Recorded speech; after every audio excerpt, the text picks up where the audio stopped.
हाय, good morning. तुम्हाला सर्वांना भोगीच्या माझ्याकडून हार्दिक शुभेच्छा. तर आज आपण भोगीची रेसिपी बघणार आहोत भाजीची. तर बघा, मस्त अशी भोगीची भाजी केलेली आहे मी मिक्स. तर बघा, हे सगळं मी आधी घेतलेलं आहे चिरून, सगळं धुवून स्वच्छ चिरून घेतलेलं आहे. तर आपण हे 3 कडधान्य भाजून घेणार आहोत आणि ह्यातलं पण तीळ, जिरं आणि खोबरं आपण भाजून घेणार आहोत. भाजल्याशिवाय आपण करणार नाही. तर बघा, हे एवढं थोडं थोडं घेतलेलं आहे सगळं.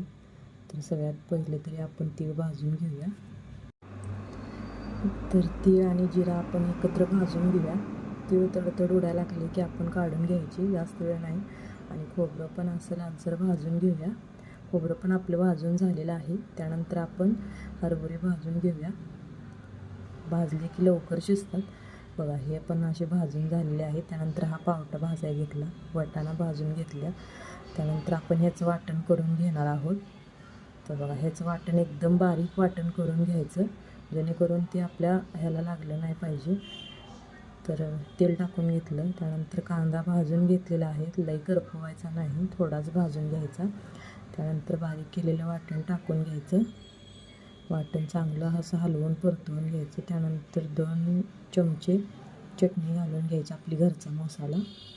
त्यानंतर हिंग घालायची थोडीशी आणि त्यानंतर धना जिरा पावडर जरा घालायचा, एव्हरेस्ट मसाला घाला.